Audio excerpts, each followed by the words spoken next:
Physical training दे रहा ये शख्स एक जुनून की तरह काम कर रहा है। मैं कोई शुल्क रखना भी नहीं चाहता हूँ, ना मेरा कोई शुल्क है, ना कोई मेरा फ़ीस है। और मैं बहुत पहले से मेरी बहुत इच्छाएं थी मैं बच्चों को फ्री ट्रेनिंग दूं। और मैं खुद मतलब कि ऐसे स्थिति से गुजर के आया हूँ, तो मैं नहीं चाहता कि जो गरीब घर के बच्चे हों कोई चार्ज करें। या पिताजी मतलब बोले, जब मैं भर्ती होने के बाद उन्होंने बोले कि तुम अकेले भर्ती हो, चलो ठीक है, कम से कम और सारे बच्चों का इसमें कुछ कोशिश करो कैसा और सारे बच्चे हों। 23 में 13 बच्चे हुए थे और अभी इस बार 12 बच्चे हुए हैं। मैं मतलब सही सलामत हूँ तब तक मैं करना चाहूँगा। छत्तीसगढ़ में एक शख्स है, प्रचार से दूर एक अद्भुत तपस्या में लगा है। ये शख्स यूं तो सशस्त्र बल में आरक्षक है, लेकिन जिस तपस्या का हम जिक्र कर रहे हैं, दरअसल ये तपस्या वो है जिसके तहत ये युवाओं को फिज़िकल ट्रेनिंग देते हैं। और फिज़िकल ट्रेनिंग की सफलता ये है कि अब तक 100 युवा ऐसे हैं, कम से कम 100, ये इससे ज़्यादा हो सकते हैं। इनका चयन इनके फिज़िकल ट्रेनिंग की वजह से छत्तीसगढ़ पुलिस बल में, जैसे आप डीएफ कहते हैं, जिला पुलिस बल, वन विभाग के गार्ड के रूप में, नगर सेना के गार्ड के रूप में, और इसके साथ साथ सेना में अग्निवीर के रूप में चयन हुआ है। फिज़िकल ट्रेनिंग दे रहा ये शख्स एक जुनून की तरह काम कर रहा है, लगातार हर रोज बगैर थके, अनवरत। कौन है ये शख्स और ये जुनून उनके अंदर क्यों है, क्या करना चाहते हैं, ये सपना उन्हें किसने दिखाया और उनका लक्ष्य क्या है, यही बताने आपके सामने हाजिर हुआ हूँ। नमस्ते, मेरा नाम है याज्ञवल्क्य। ग्राउंड पे जो सज्जन दिख रहे हैं आपको फिज़िकल ट्रेनिंग देते हुए, इनका नाम है सुशील कुमार। उत्तर प्रदेश के एक ज़िला है उत्तर प्रदेश का भदोही, वहाँ पर एक गांव है चकचंदा, वहाँ के रहने वाले हैं। और छत्तीसगढ़ सशस्त्र बल का जो 8वीं बटालियन है राजनांदगांव में, उसमें इनका पदस्थापना है और इस समय ये रायगढ़ में हैं पोस्टेड हैं। रोज़ सुबह ग्राउंड पर ये नज़ारा रायगढ़ के होता है। न सिर्फ रायगढ़ बल्कि जब ये राजनांदगांव में थे तब भी यही होता था। ये रोज़ सुबह ग्राउंड पहुंचते हैं।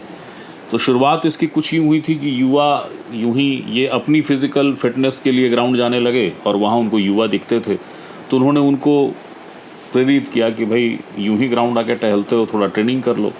ट्रेनिंग करोगे तो कुछ बेहतर होगा शरीर के लिए भी, और आगे चल के जो विभिन्न प्रकार की सेवाएं निकलती हैं उसमें तुमको लाभ मिलेगा फिज़िकल ट्रेनिंग में। और वहाँ से वो सिलसिला शुरू हुआ और वो सिलसिला चलते चलते अब तक जारी है। सुशील का जो लक्ष्य है वो लक्ष्य है कि अपने जीवन के उस अंतिम क्षण तक, जब तक कि वो शारीरिक रूप से सक्रिय हैं, ग्राउंड जा सकते हैं, वो ट्रेनिंग देते रहेंगे। उनका सपना है कि कम से कम अपने जीवन में 1000 युवाओं को तो इतना सक्षम कर दूं कि वो सेना हो, जिला पुलिस बल हो, वन सेवा हो या नगर सेना हो, इनमें फ़िज़िकल फिटनेस के आधार पे वो चयनित होते जाएं। अग्निवीर जो एक केंद्र सरकार की योजना है, जो भारतीय सेना के लिए योजना बनी है, उसमें भी युवाओं का चयन हुआ और उसके लिए सुशील के द्वारा दी गई फिज़िकल ट्रेनिंग बहुत अहम कारक मानी गई। उनसे मैं रायगढ़ में मिला, उनसे बातें की, तो जो बातचीत है उसमें उन्होंने बहुत कुछ बताया है। वो जो कर रहे हैं वो क्यों कर रहे हैं, उनका ये जो करने का जो विचार आया उसका मूल प्रेरणा स्रोत कौन है और लक्ष्य क्या है। एक बात ज़रूर फिर से बता दूं कि सुशील ये जो फिज़िकल ट्रेनिंग देते हैं, इस ट्रेनिंग में कोई वो फीस नहीं लेते। हाँ, अनुशासन रहता है कि जो ट्रेनिंग में आ रहा है वो आएगा और जो डाइट चार्ट से लेकर सारी चीज़ें हैं उनका कठोरता से पालन होगा। फीस तो खैर नहीं ही लेते। सुशील प्रचार से भी बचते हैं, बहुत इसरार के साथ, बहुत मना कर कि ठीक है हम आपका प्रचार नहीं कर रहे हैं, लेकिन आप बताइए तो कि आप जो कर रहे हैं क्यों कर रहे हैं। उन्हें मैंने बुलाया, वे आए और उनसे बातें हुई। जो बात है वो यहाँ है। जो आप सिखाते हैं बच्चों को जी सर। फिजिकल, ये रोज करते हैं? डेली रेगुलर जाता हूँ मैं। कितने घंटे प्राइवेट बच्चों को स्कूल। सिखाते हैं? कम से कम 2 घंटे में डेली बच्चों को समय देता हूँ। और इसमें क्या क्या सिखाते हैं उनको? बच्चों का एक्सरसाइज भी करवाता हूँ, बहुत सारा रनिंग भी करवाता हूँ बच्चों को, और बहुत सा गाइडलाइन भी करता हूँ क्या करना चाहिए, क्या खाना चाहिए। इस बारे में हमको उनको बताना ज़रूरी भी होता है कि बच्चों मतलब कहीं मतलब फिजिकल में कमज़ोर ना हो। खान पीन पर भी ध्यान देना पड़ता है, हमको बताना पड़ता है बच्चे ये खाइए वो करना, ये सब करना है बच्चों के लिए। और डेली में रनिंग हर दिन का अलग अलग फिजिकल का रनिंग होता है, तो उनको वो सब कराना पड़ता है। ये आप निःशुल्क करते हैं या इसके लिए कोई शुल्क लेते हैं? नहीं, मैं कोई शुल्क रखना भी नहीं चाहता हूँ, ना मेरा कोई शुल्क है, ना कोई मेरा फ़ीस है। और मैं बहुत पहले से मेरी बहुत इच्छाएं थी मैं बच्चों को फ्री ट्रेनिंग दूं, और मैं खुद मतलब कि ऐसे स्थिति से गुजर के आया हूँ, तो मैं नहीं चाहता कि जो गरीब घर के बच्चे हों कोई चार्ज करें या कोई आकर यहाँ पे बच्चों से चार्ज ले। मैं ऐसा ना हो, इसलिए मैं ये चाहता हूँ कि बच्चे हमारे ऐसा जो मैं ग्रुप चला रहा हूँ उसमें आए सीखें, और जो भी रहेगा उस कोई निःशुल्क कोई चार्ज नहीं है, बिल्कुल निःशुल्क है ये। कितने एक मतलब कितने बच्चे आते होंगे रोज? डेली कम से कम 80-90 बच्चे डेली आते हैं अभी भी। आपकी पारिवारिक पृष्ठभूमि क्या है? आप बोले मैं खुद उस बैकग्राउंड से आता हूँ, क्या है पारिवारिक पृष्ठभूमि? सर, मेरे पिताजी किसान रहे हुए हैं, और मैं भी किसान का बच्चा रहा, तो इसमें मैं शुरू से ही हमारा बहुत रुचि था कि मेरे पिताजी का भी रुचि था कि मैं फोर्स में जाऊं, और उस दिशा में मेरे पिताजी गाइडलाइन भी कुछ करते। मेरे बड़े पापा का बहुत बड़ा रोल रहा, जिन्होंने मुझे हमेशा गाइडलाइन करते कि आज फ़ौज में जाओ, तैयारी करो। जब मैंने फ़ौज में आया, तैयारी किया, तो मैं भर्ती हुआ 2014-15 में वैकेंसी में भर्ती हुआ। इसके मेरे पिताजी मतलब बोले, जब मैं भर्ती होने के बाद उन्होंने बोले कि तुम अकेले भर्ती हो, चलो ठीक है, कम से कम और सारे बच्चों का इसमें कुछ कोशिश करो कैसा और सारे बच्चे हों, तो जो गरीब घर के बच्चे हैं उनको कम से कम कोशिश करो कि वो भी हो जाएं इसमें, तो आप तैयारी करवाओ, कुछ ऐसा सोचो। तो उन्होंने मुझे बहुत सारा इसमें प्रेरित किया कि आप ऐसा करो, तो मैंने ये सब शुरू किया। तो कई साल से मुझे ऐसा लाइन नहीं मिल पा था, मैं कुछ किसी के साथ कोई माध्यम नहीं मिल पा रहा था कि मैं बच्चों को अच्छा कराऊँ। तो अभी थोड़ा मुझे अच्छा लगा, मतलब कई लोग सपोर्ट में मेरे आए और मैं ये सब करना शुरू किया, तो काफ़ी सारे बच्चे सफल हुए हैं। पहले 2023 में 13 बच्चे हुए थे, और अभी इस बार 12 बच्चे हुए हैं। इसमें डीएफ भी है, फॉरेस्ट भी है, नगर सेना भी है, अग्निवीर भी है। अग्निवीर भी है।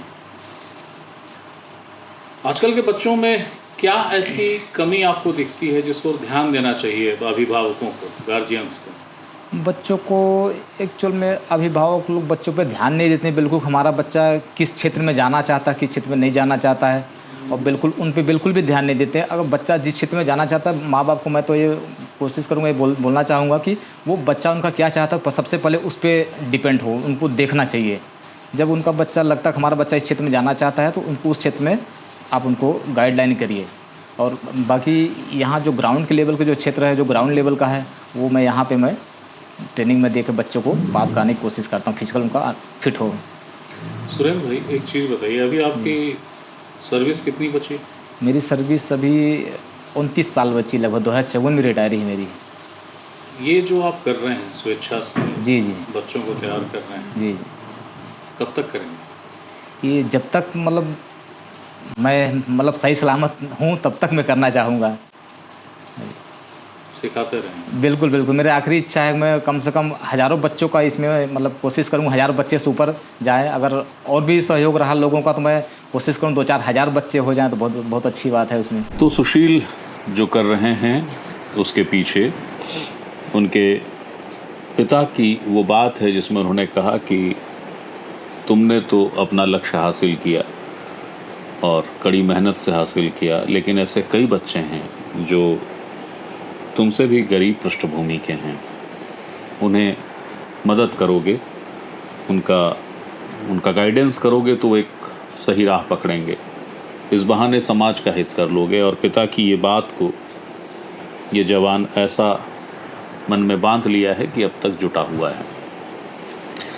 जो अब तक का स्टैटिक्स है, जो आंकड़ा है जो हमें मिला है, वो आंकड़ा ये कहता है कि सुशील ने अब तक जो ट्रेनिंग दी है उसमें राजनांदगांव में 3 बच्चे सफल हुए थे। रायगढ़ में 2024 में 13 बच्चे सफल हुए थे। 2025 में 12 युवा जो हैं वो अग्निवीर में उनका चयन हुआ।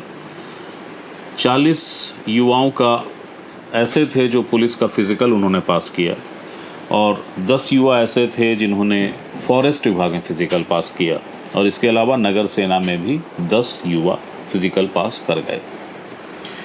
सुशील का लक्ष्य है कि कम से कम 1000, अधिकतम और हो जाए तो कोई बात नहीं, मगर 1000 युवा तो ऐसे वो तैयार कर दें जो देश की इन विभिन्न सेवा संस्थानों में जाएं और सेवा दें। बतौर फिज़िकल, जहाँ पे बहुत अहम फिज़िकल फिटनेस का रोल होता है, उसमें ये ट्रेनिंग उनके काम आए।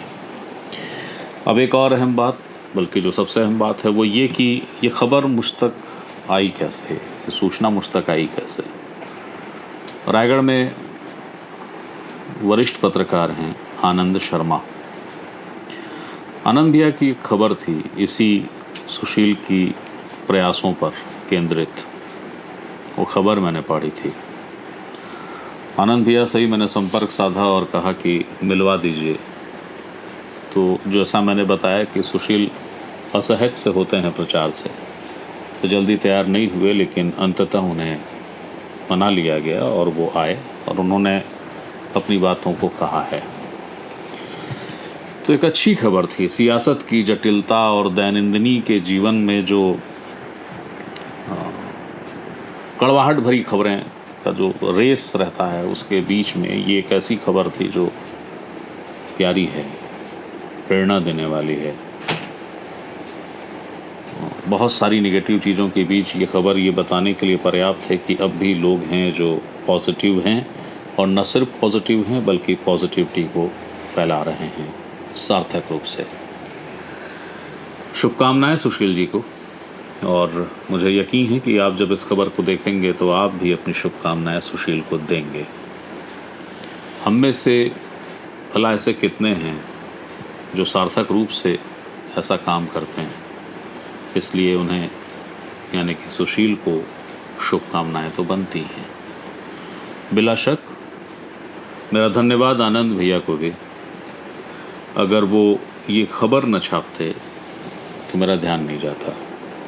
तो शुक्रिया आनंद भैया आपका, और शुभकामनाएं सुशील आपको।